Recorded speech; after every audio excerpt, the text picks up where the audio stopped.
You know when, like, a random person calls you bro the first time and you're like, Who, me?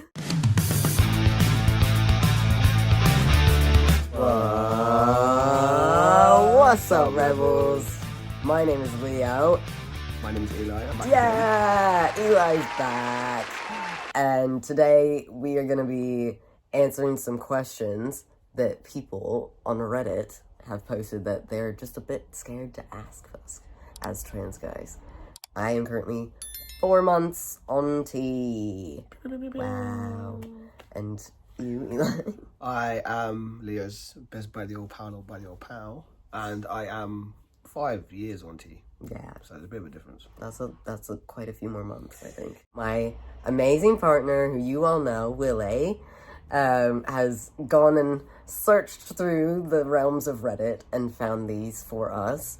We're getting 2 trans men for the price of 1. That's what's up. Without further adu, let's get into it. Right, baby, you want to read us the first one? Absolutely. Does it really bother you that much when people don't use the correct pronouns, or is it that only a small section of trans people? Small section of trans people. Okay, so it depends on the context, really, when it comes to, like, pronoun usage, I think. Because it's about intention, really. Like, if someone mistakenly, like, says the wrong thing and then corrects themselves, that's one thing. Like, okay, you're trying, it's not intentional and all that stuff. But if someone's like, Purposely. yeah, it's like, what are you doing? Yeah. We know if you're doing it on purpose. Yeah, like, you can always kind of tell the intention. Personally, for me, it does bother me if you use the wrong pronouns, because first of all, she, who, where? Who? Where? Where is she? Like, I know you're doing it on purpose, because where? Yeah. Like, if you're gonna be transphobic, just be honest about it, at least. Yeah. Just be real about it, and then we can avoid you. Literally, you can see a dog on the street and be like, oh, she's lovely. No, actually, that's a he. Oh, I'm so sorry. He's lovely. You do it with animals, you can do it with us. Don't give me that. If you do it with dogs and babies, you can do it with a grown adult, so... Thank you.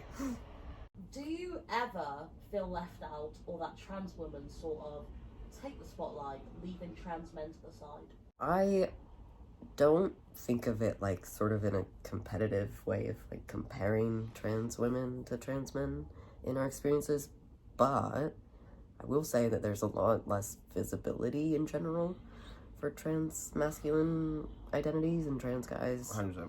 Like, you know, I didn't really know that trans guys existed for a very long time. Like, for the longest time, like, I knew of transness because I knew about trans women. Yeah. And, like, the trans feminine experience, but trans masks? What was that? I didn't know about that until I got on TikTok. Well, I didn't know about trans people. And if it was but some bad portrayal. Same with, like, trans women, they were always, like, the victim of some sort of crime in the program or something. So Yeah. I guess it's people see trans women as more vocal than us. Yeah. That's probably also another reason. Yeah. Like, you know. Yeah, and I think, like, in general, trans women tend to be more, like, openly targeted. Oh, for sure. The transphobia around trans women, particularly black trans women, is obviously much more prevalent.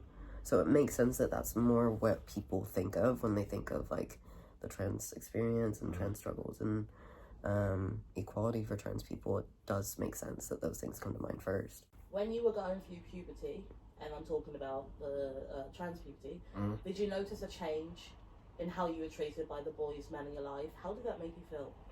Ooh, I have been noticing, like, guys act differently around me.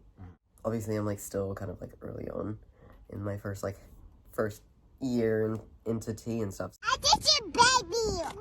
It's a slow burner a little bit, but I have noticed, like, as my voice has deepened, guys tend to, like, read me as a guy much more quickly. And then I get, like, you know when, like, a random person calls you bro the first time and you're like, Who, me? I'm bro? Oh shit. All right, okay, cool. bro. I'll take it. Okay. Yeah. Like, I started getting that when we would Yeah. get, like, when we get, like, food delivered to the house. And I was just gassed. I was like, Oh my god, I am boy. Yeah, it's the bros. Yeah, it's the bros. Man, it's the mate. Yep. Yeah, it's great. Yeah. It's really affirming. We love that. Yeah. I definitely get the women, am I right? I get that sort of stuff, and I'm just like, It changes the way that men interact with us, and it also changes the way that women interact with us. Mm-hmm. You know, which is a little interesting because it's such a like shift in community and like just sort of like our position in society. You know, it like changes in that way socially. Yeah. Another question. On top of that, sorry, I just find it so interesting. Yeah.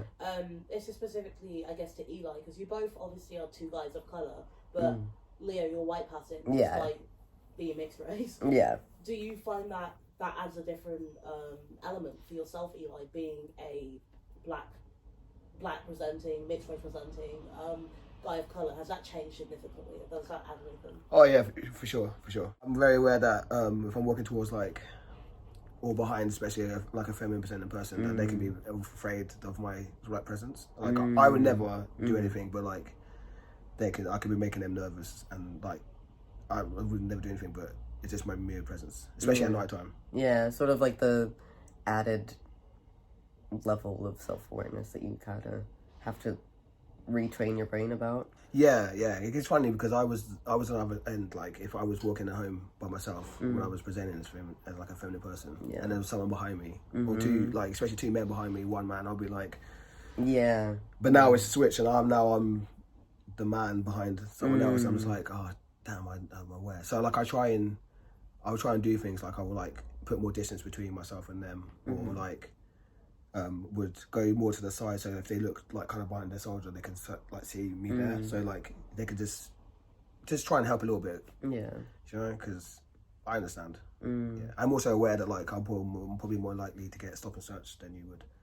Yeah, in this country. Very true. So yeah, it's shit. It is shit. It's very shit. Yes. How are Detrans, D-sisters, regarded in the community? Is there support or backlash? It's a mixed bag. Yeah, and it sort of depends on the spaces.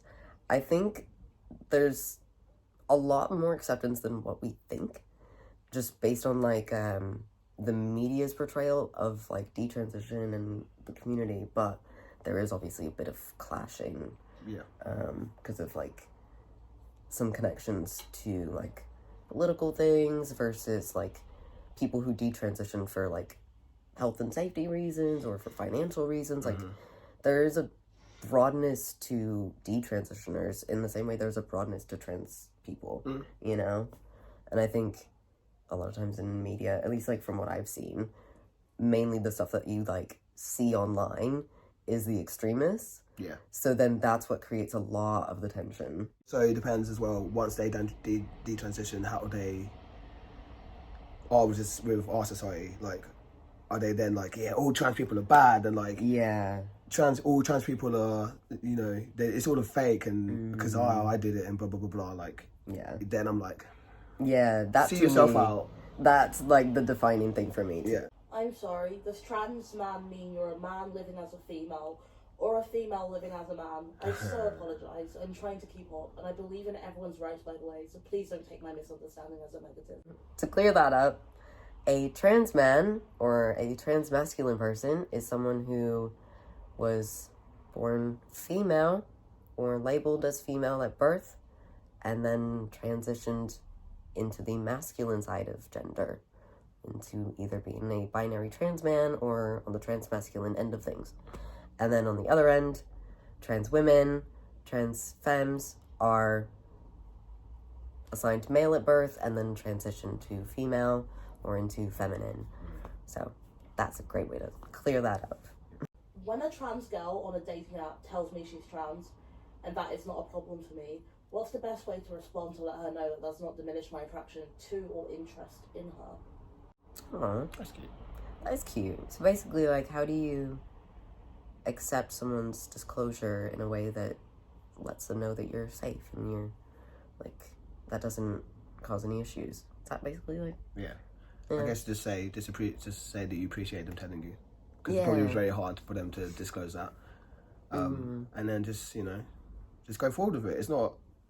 I think a lot of people think like being trans is like everything. Like that's our whole life. It's not our whole life. Like yes, it's our identity, but like we're not just trans men. We like music and stuff. Like, Literally. You know what I mean? So just move forward. Just go with the flow. See what happens.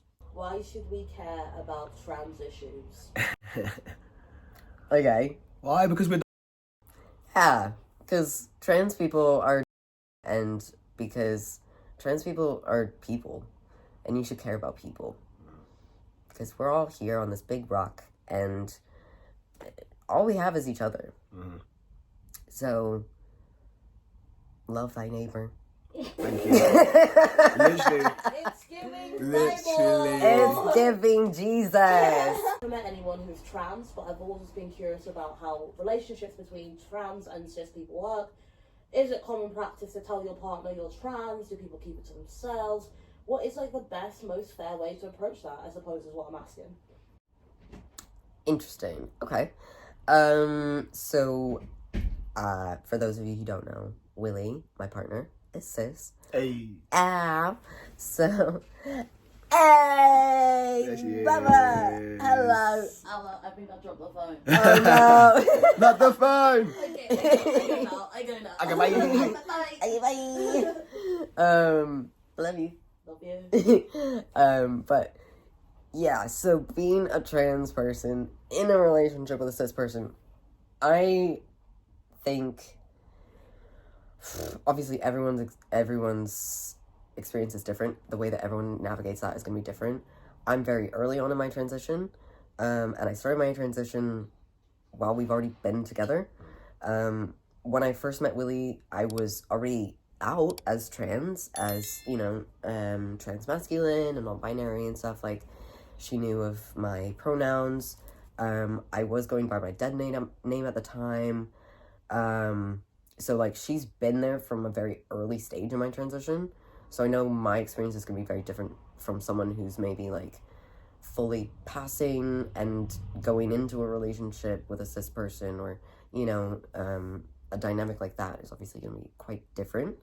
The best way to navigate it is just to communicate with your partner, and know that as the cis person in the relationship, it's good to be mindful of the fact that sometimes things feel vulnerable for the trans person to talk about or share or just kind of like give outwardly, but it's not something that has any reflection on the relationship that you two have. Because I think sometimes people get anxious about, like, if you don't want to share this with me, do you not feel comfortable with me? Yeah. Or like it feels like it's maybe a rift in your relationship, when really it's just that person. Yeah. It's just them figuring themselves out, and internal things sometimes need to be battled first before we can talk about them externally. So for me, like, I'm not dating anybody, but I've been out. I've treaded the water. I tend to put it in my profile, or within the first kind of couple conversations I've had with a person, just like, look, I'm trans, so if you're cool with that, we can carry on. If you're not cool with that, then it's nice meeting you. Yeah. Just move on. Yeah. Also, sorry, cis people. I know you can't really see me, but work. She's there. There. Also, cis people. One, it's not transphobic to not want to date someone trans, but it is transphobic to be a dick about it. Like, if someone comes to you, you have an initial connection, they say they're trans, and that is a thing that for you just doesn't align, or you're not sexually attracted to whatever parts, you are allowed to feel that way. That's okay. Just don't be dicks. Yeah. The same way you would reject any guy for any reason. Sometimes people reject guys because they've got red hair. Sometimes people reject guys because, honestly, let's be real, they're a certain race, they're a certain size. For the same exact reason, and the same, like, this just isn't my preference, that's okay. Just have some fucking respect. You're not transphobic for saying, I do not want to date this person because they are trans. You are transphobic for being a dick about it. So I'm going to call you out, because this is obviously a video with two trans guys. I'm going to be a cis person calling you out, saying we don't have to be dick about it. So, just like, sort that shit out. Just saying. Just saying. Mic drop. How do you combat gender dysphoria while having sex? Ooh. It helps to have a barrier there, so that I don't it kind of like disconnects at the same time. So I think like I can see that it's me, but like I can't see my stuff at the same time. You know what I mean? Yeah, I've gone through periods where I've had a lot more like dysphoria about particular parts of my body, especially pre-T.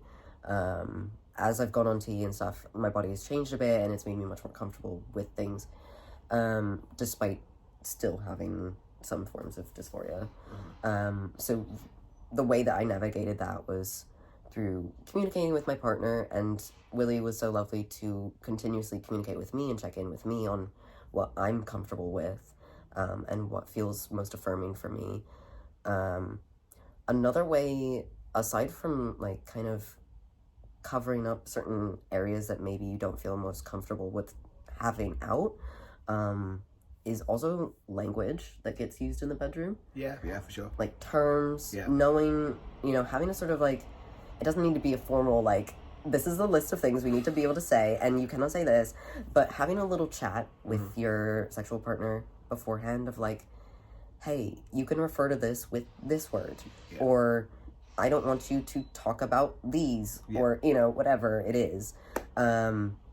Being able to sort of just establish those things beforehand makes it a lot less nerve-wracking in the moment. Communication is key. Can I also say, sorry to add on, I'm not trans, let me think. Can I just say as well that communication can change as well, language can change, depending on like where someone is in their transition.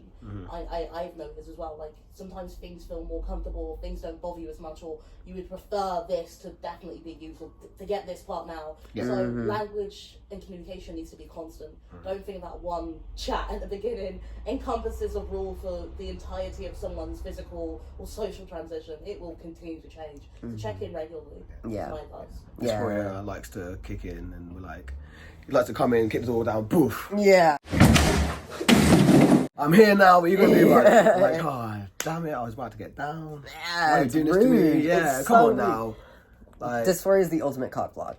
100%. Oh man. 100%. You're like, yeah, I'm feeling it. I'm ready. I feel handsome. Ready. Oh no. Yeah. 100%. It's the worst unintentional threesome. Yeah. It's like, when dysphoria is in the room, it's like, I did not consent to this. Yeah, you were not invited here. No. Why are you here? All right. Final question. What do you have going on down below, considering the surgery? Considering the surgery. The surgery. What do you got down there? Excuse me, what have you got? Okay. Let's be real. Okay. So, this is something that, like, everyone wants to ask. We know that's why you've been watching this whole video. Yep. Like, it is what it is. And I know a lot of people don't want to answer this question. So, let's give it to them, yeah? We know what you want. We'll give it to you. Okay, you ready? Yeah, the truth of it is, we have